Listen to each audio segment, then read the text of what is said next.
Hello student, science world के YouTube channel पर आप सभी का स्वागत है। कल का जो लेक्चर था उसमें हमने जो सेल वाला जो चैप्टर हमने स्टार्ट कर रखा है 2026 के लिए, उसमें कल हमने दो छोटे छोटे टॉपिक ही देखे थे। एक तो देखा था सेल वॉल और एक देखा था एंडोमेम्ब्रेन सिस्टम का एक छोटा सा पैराग्राफ। फिर हमने देखा था कि मैम जो एंडोमेम्ब्रेन सिस्टम है उसमें 4 सेल ऑर्गेनेल्स को हमने कंसिडर किया हुआ है। उसमें है एंडोप्लाज्मिक रेटिकुलम, गोल्ची बॉडी, लाइसोसोम और वैक्यूल। तो आज का जो हमारा टॉपिक रहने वाला है वो हम एंडोमेम्ब्रेन सिस्टम के फर्स्ट सेल ऑर्गेनल को स्टार्ट करेंगे। वो है मैम द एंडोप्लाज्मिक रेटिकुलम, और जिसे शॉर्ट में हम बोलेंगे ER, एंडोप्लाज्मिक रेटिकुलम। तो आज हम जो टॉपिक स्टार्ट करने वाले हैं वो है ER। ध्यान से समझना है क्योंकि यहाँ से बहुत सेल ऑर्गेनल से PYQ आना स्टार्ट हो जाते हैं। ठीक है, अगर आपने मेरे चैनल को विजिट किया तो मैंने पोस्ट पे 2 ऐसे PYQ डाले थे, एक नीट 2025 का था, एक नीट 2024 का था। उसमें मैंने आपको 2 PYQ मीजोसोम से डाले थे जो हमने प्रोकैरियोटिक सेल में देखा था। मीजोसोम की जो स्ट्रक्चर देखी थी ना, कि जो प्लाज्मा मेम्ब्रेन अंदर फोल्ड होकर बना लेती है, जो माइटोकॉन्ड्रिया के एनालॉग स्ट्रक्चर होती है, उसके फंक्शन और वो सब कुछ। तो उससे रिलेटेड 2 PYQ मैंने डाले थे। आप उनके आंसर करना, देखते हैं आपको उनके आंसर आता है नहीं आता, कितनी अच्छी तैयारी चल रही है आप लोगों की। ठीक है, तो क्योंकि ये चैप्टर ऐसा है कि इसमें हर साल 2-3 क्वेश्चन आते ही आते हैं, तो काफ़ी अच्छा वेटेज है इस चैप्टर का। तो हमें अच्छे से इस चैप्टर को कंप्लीट करना है क्योंकि ये चैप्टर बेस है बायो का। अगर ये चैप्टर का अच्छे से क्लियर होगा ना तो आपके आगे आने वाले चैप्टर भी अच्छे से क्लियर होंगे। तो बातें कम करते हैं और चैप्टर स्टार्ट करते हैं लेक्चर को। टॉपिक है मैम एंडोप्लाज्मिक रेटिकुलम ER। क्या लिखा हुआ देखा एनसीईआरटी में, इलेक्ट्रॉन माइक्रोस्कोपी। क्योंकि इलेक्ट्रॉन माइक्रोस्कोप की इन्वेंशन के बाद ही हमने क्या किया, सेल को अच्छे से स्टडी किया ना, क्योंकि सेल माइक्रोस्कोपिक होती है और जितना अच्छा माइक्रोस्कोप होगा, जितनी छोटी से छोटी चीज़ हम देख सकते हैं तभी तो हम स्टडी कर सकते हैं ना। तो electron microscopic study of eukaryotic cells reveal the presence of a network और रेटिकुलम। एक नेटवर्क है और एक रेटिकुलम का मतलब होता है जाल। हिंदी में रेटिकुलम का मतलब क्या होता है, जाल। ठीक है, presence of a network or reticulum of tiny tubular structures scattered in the cytoplasm, that is the called of endoplasmic reticulum। Figure 8.5 देखो, मैं आपको पहले फिगर दिखाती हूँ, फिर आपको फिगर से समझ में आएगा क्या बोल रही है। देखो, अगर आपके पास खुद की एनसीईआरटी है तो वो ओपन कर लो आप लोग, जिससे आपको फिगर अच्छे से क्लियर हो जाएगा, क्योंकि ये ना छोटा हो गया फिर यहाँ पे एनसीईआरटी। ठीक है, देखो क्या दिखा हुआ है ऐसे करके, ये जो मार्क किया हुआ ये तो है मैम न्यूक्लियस। न्यूक्लियस कैसा होता है ma'am, nucleus double membrane bound structure होती है। तो न्यूक्लियस के साथ में ही ऐसा करके आपको एक नेटवर्क का एक जाल दिखाया हुआ है टाइनी ट्यूबुलर स्ट्रक्चर्स का। इस जाल को क्या मार्क किया हुआ, ये है एंडोप्लाज्मिक रेटिकुलम। और जो एंडोप्लाज्मिक रेटिकुलम है मैम वो 2 टाइप की होगी, हम इसमें पढ़ेंगे। एंडोप्लाज्मिक रेटिकुलम 2 टाइप की होती है, एक तो होती है SCR, एक होती है मैम RER। देखो आपको बताऊँ, एंडोप्लाज्मिक रेटिकुलम के 2 टाइप हैं मैम, SCR। देखो एंडोप्लाज्मिक रेटिकुलम के 2 टाइप पढ़ेंगे हम, स्मूथ एंडोप्लाज्मिक रेटिकुलम और रफ एंडोप्लाज्मिक रेटिकुलम। इनको डिवाइड करने का बेस ये presence of ribosome. Presence of ribosome. देखो अभी जो हमने डायग्राम देखा, क्या देखा कि मैम ऐसे क्या है, न्यूक्लियस बनाए हुए है, उसके साथ में ऐसे करके इन्होंने एक जाल सा दिखाया है एनसीईआरटी में। ठीक है, इस टाइप की स्ट्रक्चर दिखाई हुई है। और कुछ एनसीईआरटी ने कुछ जगह पे तो ऐसे दाने दाने से बनाए हुए हैं। ठीक है, आप देखना एनसीईआरटी डायग्राम में दिखाऊंगी, मुझसे क्लियर नहीं बन रहा। और कुछ जगह उन्होंने ऐसे दाने से नहीं बनाई, जो सरफेस स्मूथ लग रही है, जहाँ पे कोई भी दाने से नहीं है, उसे तो हम बोलेंगे स्मूथ एंडोप्लाज्मिक रेटिकुलम। ये दाने हैं क्या मैम, ये दाने राइबोसोम हैं। राइबोसोम ऐसे बर्गर के जैसे ऐसी स्ट्रक्चर होती है। राइबोसोम का डायग्राम आपके एनसीईआरटी में दिया हुआ है। तो ये है क्या मैम, ये राइबोसोम है। जिस सरफेस पे राइबोसोम नहीं है मैम, यहाँ पे राइबोसोम नहीं है इस वाली एंडोप्लाज्मिक रेटिकुलम पे, तो इसको तुमने बोल दिया मैम स्मूथ एंडोप्लाज्मिक रेटिकुलम, कि यहाँ पे राइबोसोम प्रेजेंट नहीं है। और जिस सरफेस पे, जिस एंडोप्लाज्मिक रेटिकुलम पे ये ऐसे राइबोसोम प्रेजेंट है मैम, उसे हम बोल देंगे रफ एंडोप्लाज्मिक रेटिकुलम। तो राइबोसोम की प्रेजेंस के बेस पे हमने एंडोप्लाज्मिक रेटिकुलम को 2 कैटेगरी में डिवाइड कर दिया, स्मूथ एंडोप्लाज्मिक रेटिकुलम जिसे हम बोलेंगे SER, और रफ एंडोप्लाज्मिक रेटिकुलम जिसे हम बोलेंगे RER। और अगर आपने मैंने पहले का लेक्चर देखा तो मैंने आपको बताया था, हमने पढ़ा था प्रोकैरियोटिक सेल में जब राइबोसोम पढ़ा था कि राइबोसोम का काम क्या होता है मैम, प्रोटीन सिंथेसिस करना, प्रोटीन को बनाना।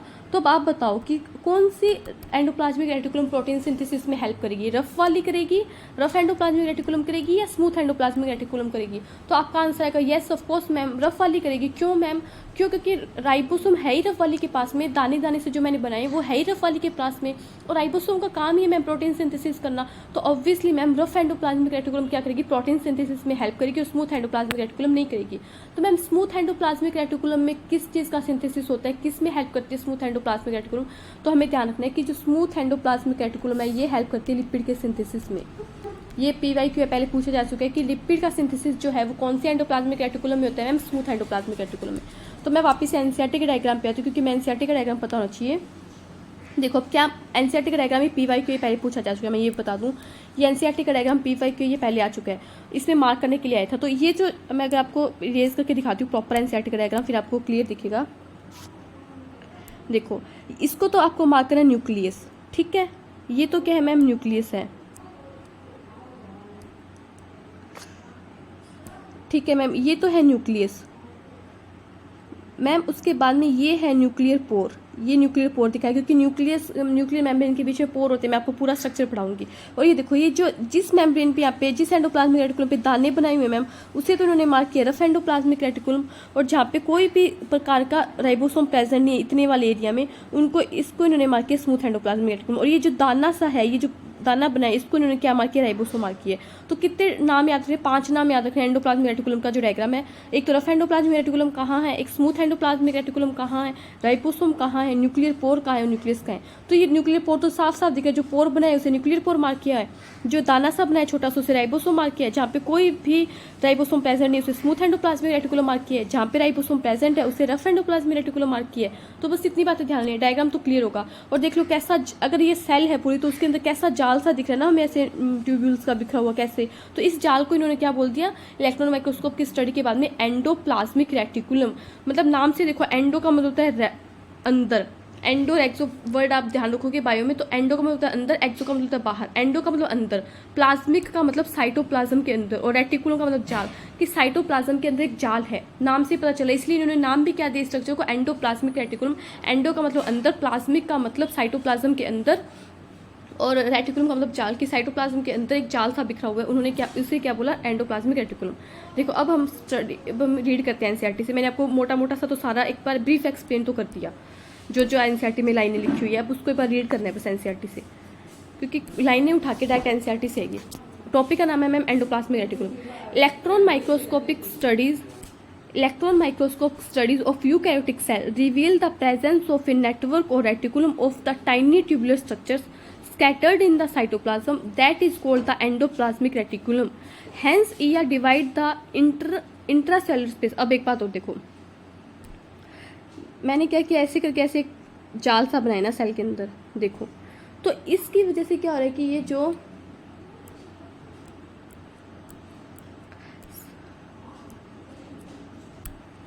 जो जाल बनाया है मैंने ऐसे करके एंडोप्लाज्मिक रेटिकुलम का, अब ये क्या है, सेल है मान लो, ठीक है, सेल के अंदर है। सेल के अंदर क्या भरा हुआ है मैम, साइटोप्लाज्म भरा हुआ है। तो इस मतलब एंडोप्लाज्मिक रेटिकुलम की मतलब वजह से जो साइटोप्लाज्म दो पार्ट में डिवाइड हो गया ना, एक साइटोप्लाज्म जो एंडोप्लाज्मिक रेटिकुलम के अंदर आ रहा है, एक साइटोप्लाज्म क्या जो एंडोप्लाज्मिक रेटिकुलम के बाहर आ रहा है। तो ये एनसीईआरटी में लिखा हुआ है, देखो क्या लिखा हुआ है एनसीईआरटी में, Hence, ER divides the intracellular space into two distinct compartments, luminal inside ER और extraluminal cytoplasm compartment। देखो इसके अंदर जो है वो तो होगा ल्यूमिनल मतलब जो इनसाइड ER है, और ये जो बाहर है, ये अगर मैं सेल मानूँ पूरी, तो इसके बाहर जो है वो होगा एक्स्ट्राल्यूमिनल। दो चीज़ें ध्यान रखनी है कि जो एंडोप्लाज्मिक रेटिकुलम है वो क्या करती है, दो कंपार्टमेंट में हम क्या कर सकते हैं, डिवाइड कर देती है स्पेस को। जो सेल के अंदर स्पेस है, साइटोप्लाज्म जो है, एक तो जो ल्यूमिनल होगा, एक होगा एक्स्ट्रा ल्यूमिनल। ल्यूमिनल ध्यान रखना है जो एंडोप्लाज्मिक रेटिकुलम के अंदर है, और एक्स्ट्रा ल्यूमिनल ध्यान रखना है जो एंडोप्लाज्मिक रेटिकुलम के बाहर है। ठीक है मैम, दो बातें समझ में आ गई। उसके बाद में क्या लिखा है, the ER often show ribosome attach to the outer surface. जो आउटर सरफेस है ये एंडोप्लाज्मिक रेटिकुलम की, उसके ऊपर हमें ऐसे दाने दाने से दिख रहे हैं, ER के ऊपर राइबोसोम अटैच हुए दिख रहे हैं। The endoplasmic reticulum bearing ribosome, जो बियर करेगी ribosome on their surface is called rough endoplasmic reticulum. ऐसी एंडोप्लाज्मिक रेटिकुलम जो अपने आउटर सरफेस पे बियर करेगी राइबोसोम को, उसे तो हम बोलेंगे रफ एंडोप्लाज्मिक रेटिकुलम।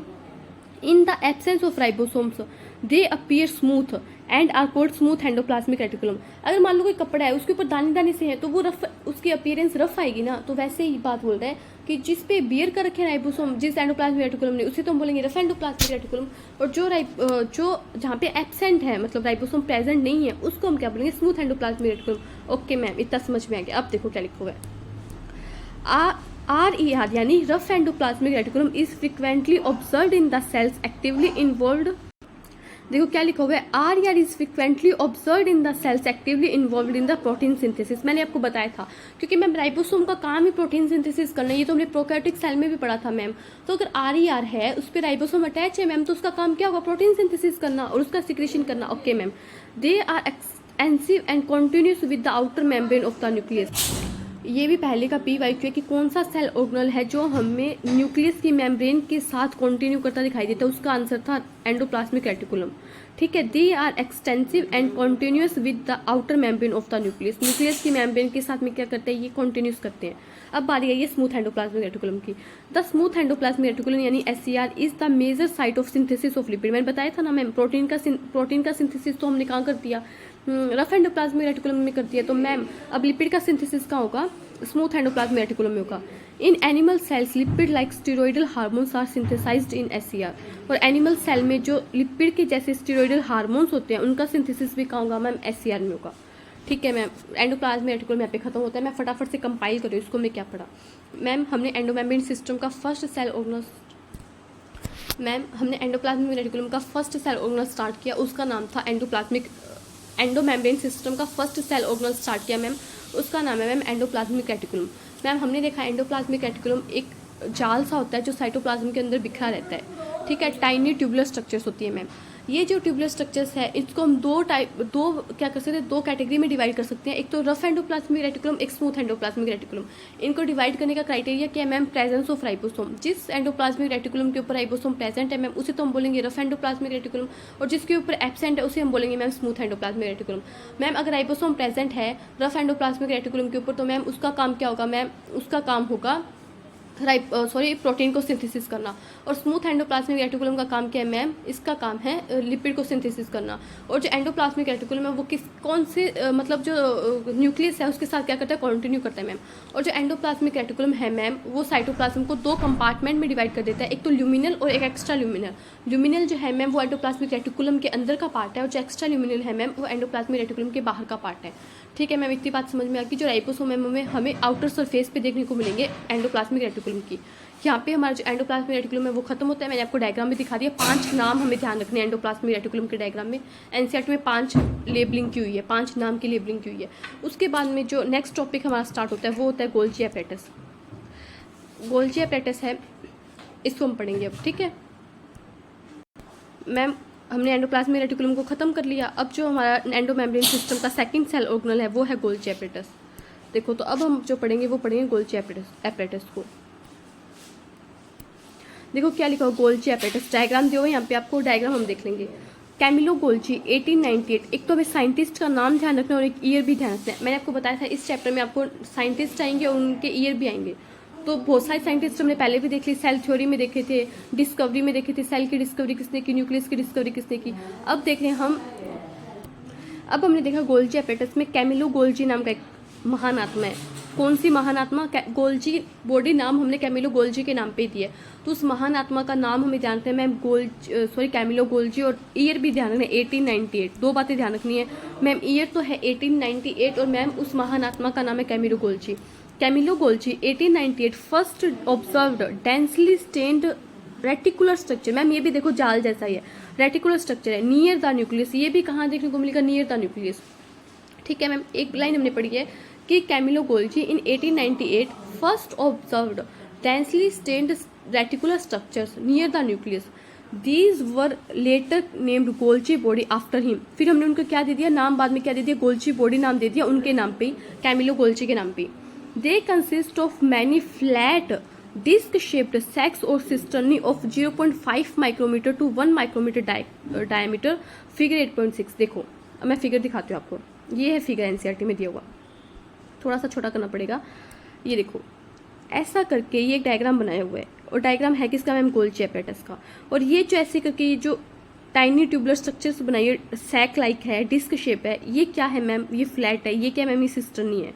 और सिस्टर्नी से हमें ऐसे एक वेसिकल निकलती हुई दिखाई हुई है, क्योंकि ये वेसिकल आगे जाके क्या बनाएगी, लाइसोसोम बनाएगी। हमने पढ़ा था ना 4 सेल ऑर्गेनल पढ़े थे हमने, किसके, एंडोमेम्ब्रेन सिस्टम के ER, गोल्जी बॉडी, उसके बाद में हमने पढ़ा था लाइसोसोम। तो लाइसोसोम किससे बनता है मैम, लाइसोसोम एंडोप्लाज्मिक लाइसोसोम किससे बनता है मैम, गोल्जी एपरेटस से बनता है। ये जो वेसिकल है वो अलग होकर बाद में क्या बना लेगा मैम, ये वेसिकल अलग होकर बाद में बना लेगा क्या, लाइसोसोम।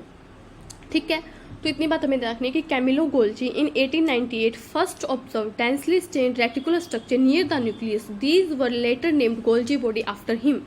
दे कंसिस्ट, ये क्या कंसिस्ट करते हैं, मैनी फ्लैट होगा, डिस्क शेप होगा, सैक और सिस्टर्नी ऑफ, इनका डायमीटर ध्यान रखें क्योंकि एक बार एग्जाम में, नीट के एग्जाम में डाटाबेस ऐसे डायमीटर पे क्वेश्चन पूछ लिया था तो बच्चों को बहुत परेशानी हुई थी, लोगों को विश्वास नहीं होता कि एनसीईआरटी से ऐसा क्वेश्चन भी बन सकता है। तो हम इसका डायमीटर ध्यान रखें, 0.5 to 1 माइक्रोमीटर क्या है डायमीटर का, दोनों माइक्रोमीटर में 0.5 to 1 माइक्रोमीटर डायमीटर। और हमने इसका फिगर देख लिया। अब मैं थोड़ा सा बड़ा करती हूँ थ्योरी को, हम पढ़ते हैं क्या लिखा हुआ है। These are stacked parallel to each other. ये देखो, ये जो बनाई हुई है सिस्टर्नी, क्या बनाई, एक दूसरे के पैरेलल बनाई हुई है। Very number of cisternae are present in Golgi complex. ये जो सिस्टर्नी के नंबर है ना, ये वेरी कर सकते हैं, हो सकता है किसी में 5 हो, किसी में 6 हो, ये गोल्जी कॉम्प्लेक्स में वेरी कर सकते हैं। The Golgi cisternae are concentrically arranged near the nucleus with the distinct convex cis और द फॉर्मिंग फेस। देखो क्या होता है, जो ऐसे मान लो एक जो गोल्जी बॉडी बनाई हुई है एनसीईआरटी में, ऐसे करके ऐसे सिस्टर्नी सी बनाई हुई है और उससे ऐसे एक वेसिकल से निकलती दिखाई हुई है। इसकी 2 फेस होती है, एक तो होती है सिस फेस, ठीक है, एक होती है M face, cis face sorry trans face. Cis और ट्रांस आपने केमिस्ट्री में पढ़े होंगे, ज्योमेट्री वाले आइसोमेरिज्म में, सॉरी आइसोमेरिज्म की जो ज्योमेट्री आइसोमेरिज्म होती है उसमें नीट वाले बच्चे केमिस्ट्री तो पढ़ेंगे ही। ऑर्गेनिक में आपकी आइसोमेरिज्म आती है, ज्योमेट्रिकल आइसोमेरिज्म, उसमें आप पढ़ते हो सिस और ट्रांस, वो एंटी होते हैं तो ट्रांस होते हैं, सेम साइड होती है तो सिस। मुझे केमिस्ट्री ज़्यादा नहीं आती है, ठीक है। तो वैसे ही क्या होता है, गोल्जी बॉडी में भी हमें 2 फेस देखने को मिलते हैं, एक तो होता है सिस फेस, एक होता है ट्रांस फेस। जो सिस फेस है उसका एक नाम हो रहा है, इसे हम बोलेंगे फॉर्मिंग फेस, ध्यान रखना है। और जो ट्रांस फेस है उसका एक नाम हो रहा है, इसे हम बोलेंगे मैच्योरिंग फेस, ठीक है। जो सिस फेस होता है मैम, वो यहाँ पे क्या होगा, न्यूक्लियस होगा, उसके साथ में कौन सा सेल ऑर्गेनल होगा मैम, एंडोप्लाज्मिक रेटिकुलम। थोड़ा सा मैं अच्छे से बनाऊँ, ये ध्यान रखना आपको, मैंने ये इरेज कर दिया नाम। यहाँ पे क्या होगा, ऐसे न्यूक्लियस होगा, न्यूक्लियस से कौन सा ऑर्गेनल अटैच होगा, यहाँ पे क्या होता है, एंडोप्लाज्मिक रेटिकुलम। जो फेस जो है एंडोप्लाज्मिक रेटिकुलम की तरफ होगी उसे तो बोलेंगे सिस फेस, और जो एंडोप्लाज्मिक रेटिकुलम के दूसरी साइड फेस होगी उसे बोलेंगे ट्रांस फेस। तो यही एनसीईआरटी में लिखा हुआ है कि जो गोल्जी कॉम्प्लेक्स है ना उसकी 2 फेस होगी। देखो क्या लिखा हुआ है, ये the Golgi cisternae are concentrically arrange near the nucleus with the distinct convex cis और द फॉर्मिंग फेस। 3 नाम ध्यान रखने, कॉन्वेक्स तो भूल गई मैं, कॉन्वेक्स भी है, सिस भी है और मैम फॉर्मिंग फेस भी है, ठीक है मैम। 3 नाम ध्यान रखने, कॉन्वेक्स, सिस और फॉर्मिंग फेस, कॉन्वेक्स, सिस और फॉर्मिंग फेस, ठीक है मैम। उसके बाद में देखो उसके बाद में दूसरी फेस बची कॉनकेव, ट्रांस और मैच्योरिंग फेस। अब कॉन्वेक्स और कॉनकेव को ध्यान कैसे रखो, देखो सिस आ रहा है, फॉर्मिंग आ रहा है ना। और कॉन्वेक्स जब हम बोल रहे हैं कॉन्वेक्स, तो उसमें भी कहीं ना कहीं क्या आ रहा है, एस की साउंड आ रही है। तो कॉन्वेक्स और सिस को ध्यान रखना है, बच्चे बहुत कंफ्यूज होते हैं, तो मैं आपको ध्यान रखने का तरीका बता रही हूँ। कॉन्वेक्स में भी लास्ट में बोल रहे तो एस की साउंड आ रही है, वो है एक्स वो वाला एक्सरे वाला, बट फिर भी कहीं ना कहीं एस आ रहा है। वही सिस में भी जब बोलते हैं तो एस की साउंड आ रही है। तो हमें ध्यान है कॉन्वेक्स, सिस और फॉर्मिंग फेस एक साइड है, मैच्योरिंग, कॉनकेव और ट्रांस फेस एक साइड है। तो कॉनकेव, ट्रांस और the maturing face. The cis and the trans face of the organelle are entirely different but interconnected. ये दोनों होंगे तो डिफरेंट। ये जो फेस है, एक सिस फेस है, एक ट्रांस फेस है, ये सिस है मान लो, ये ट्रांस है, तो ये एक दूसरे से डिफरेंट है, इंटायरली डिफरेंट है, बट ये इंटरकनेक्टेड भी हैं। The Golgi apparatus principally perform the function of packaging material to be delivered either to the intercellular target और the secreted outside the cell. देखो क्या होता है, मैंने आपको एक बात बताई थी कि जो एंडोमेम्ब्रेन सिस्टम पढ़ रहे हैं उनमें हमने 4 सेल ऑर्गेनल को क्या किया है, कंबाइंड किया। 4 सेल ऑर्गेनल को लिए, क्यों लिए, क्योंकि इनके फंक्शन इंटरलेटेड है। तो मैम आप बताओ तो सही कि एंडोप्लाज्मिक रेटिकुलम और गोल्जी बॉडी का फंक्शन इंटरलेटेड है कैसे, तभी तो हमें पता चलेगा ना, तभी हम उसको रख रहे हैं एंडोमेम्ब्रेन सिस्टम में। तो कैसे होता है, देखो ये है एंडोप्लाज्मिक रेटिकुलम, ठीक है मैम, ये है एंडोप्लाज्मिक रेटिकुलम। कहीं कहीं पे मैं दाने से बना रही हूँ ऐसे सरफेस पे, तो मैम वो तो गिरफ एंडोप्लाज्मिक रेटिकुलम, जहाँ पे नहीं है मैम वो होगी स्मूथ एंडोप्लाज्मिक रेटिकुलम। वहीं पे क्या मैम है, एक और सेल ऑर्गेनल प्रेजेंट है मैम, उसका नाम है गोल्जी कॉम्प्लेक्स। ये है मैम गोल्जी कॉम्प्लेक्स। तो होता क्या है, देखो ये है मैम इसकी सिस फेस, ये है मैम इसकी ट्रांस फेस। हमें पता है कि ये जो एंडोप्लाज्मिक रेटिकुलम है ये क्या बनाएगी मैम, प्रोटीन बनाएगी। क्या बनाएंगे मैम? प्रोटीन। ये जो प्रोटीन, थोड़ा सा सुंदर लिखो, क्या बनाए मैम? प्रोटीन बनाए। ये जो प्रोटीन रफ एंडोप्लाज्मिक रेटिकुलम ने बनाई है, ये सिस फेस से, कौन सी फेस से मैम? सिस फेस से एंटर करेगी गोल्जी कॉम्प्लेक्स के अंदर। ये प्रोटीन जो इसने बनाई, ये गोल्जी कॉम्प्लेक्स के अंदर एंटर करती, और इस गोल्जी कॉम्प्लेक्स के अंदर इस प्रोटीन में क्या होगा मैम? मॉडिफिकेशन होगा। क्या होगा मैम? मॉडिफिकेशन होगा। मैम इसकी पैकेजिंग होगी, इसको पैक करेंगे मैम, पैकेजिंग होगी। क्योंकि मान लो अपने घर पे कोई, मतलब आप फैक्ट्री में जाते हो, मतलब जाते कि अगर आपने देखो फैक्ट्री में कोई सामान बनता है, तो मान लो कोई सामान बन गया, मान लो बिस्किट बना रहे हैं, तो बिस्किट बन गए फैक्ट्री में, तो वैसे ही मान लो क्या है, endoplasmic reticulum, rough endoplasmic reticulum के अंदर मैम क्या बन गई? प्रोटीन बन गई। तो उस बिस्किट की हमें पैकेजिंग भी करनी पड़ेगी, उसके ऊपर रैपर चढ़ाना पड़ेगा प्लास्टिक का, नहीं तो वो खराब हो जाएगा। उसमें पैकेजिंग करनी पड़ेगी, उस पर अगर हमें कुछ मॉडिफिकेशन करना है, मान लो हमने नॉर्मल बिस्किट बना दिया, उसके ऊपर हमें कुछ डिज़ाइन करना है, तो वो हम मॉडिफिकेशन भी करेंगे। तो उसके बाद में हम उसे क्या करेंगे? बाहर सेल करने के लिए भेजेंगे। वही सेल के अंदर होता है कि एंडोप्लाज्मिक रेटिकुलम ने मैम प्रोटीन बना तो दी, बट उसके अंदर कुछ मॉडिफिकेशन करने हैं, कुछ उसकी पैकेजिंग जो करनी है, वो काम करता है गोल्जी बॉडी। इसीलिए हमने इन दोनों सेल ऑर्गेनल को किसके अंदर कंसीडर किया? एंडोमेम्ब्रेन सिस्टम के अंदर, क्योंकि दोनों के फंक्शन कोऑर्डिनेट कर रहे हैं ना। एक क्या कर रहा है? बिस्किट बना रहा है एक फैक्ट्री, और दूसरी फैक्ट्री उस बिस्किट में मॉडिफिकेशन करे, उसमें कुछ डिजाइन, उसके ऊपर कुछ मार्किंग करनी है, उसके ऊपर लिखना है कि ये कौन सा बिस्किट आता है, ग्लूकॉन डी का, वही होता है ना, पार्ले-जी का, सॉरी पार्ले-जी का बिस्किट है, कोई बटर बाइट है, मतलब जो भी डिफरेंट टाइप के बिस्किट आते हैं, ठीक है, कोई कुकीज़ है, तो उसके ऊपर कुछ मार्किंग करनी है, कुछ लिखना है, उसको पैकेजिंग करनी है, उसके ऊपर रैपर चढ़ाना है, उसके अंदर एक क्या करते हैं, अंदर वो लिखी थी प्लेट सी रखी आती है, प्लास्टिक की ट्रे सी आती है, वो रखनी है। तो वो जो पैकेजिंग करने का काम है वो दूसरी फैक्ट्री करी, तो दोनों के काम कोऑर्डिनेट है ना। जो वो बिस्किट बनाएगी तभी तो वो पैकेजिंग करेगी, अगर वो पैकेजिंग करेगी तभी तो बाहर सेल होगा। वैसे ही एंडोप्लाज्मिक रेटिकुलम और गोल्जी बॉडी के काम एक दूसरे से कोऑर्डिनेट करते हैं। एंडोप्लाज्मिक रेटिकुलम जो प्रोटीन बनाती है, वो गोल्जी बॉडी क्या करती है? उसकी पैकेजिंग करती है, उसमें मॉडिफिकेशन करती है और सेल के बाहर सिक्रेट करती है। और ये जो प्रोटीन है वो एंटर सिस फेस से करेगी। ध्यान रखना है, सिस फेस को इसीलिए हमने फॉर्मिंग फेस बोला है, इसीलिए हमने इसे कॉन्वेक्स फेस बोला है, और ट्रांस फेस से वो बाहर निकलेगी प्रोटीन, इसीलिए हमने इसे मैच्योर फेस बोला, क्योंकि मैच्योर होकर बाहर निकलेगी। अब वो मैच्योर हो चुकी है पूरी तरह से सेल होने के लिए, बिस्किट पूरा मैच्योर है, पूरा पैकेजिंग हो गया उसका, बाहर उसको सेल करने के लिए, बाहर भेजने के लिए। तो इसलिए हमने ट्रांस फेस को मैच्योरिंग फेस बोला, कॉनकेव फेस बोला। ये बातें ध्यान रखनी है, इसीलिए हमने इन दोनों सेल ऑर्गेनल को एंडोमेम्ब्रेन सिस्टम में कंसीडर किया है। अब देखो क्या लिखा हुआ है, ये लिखो, अब ध्यान से पढ़ेंगे।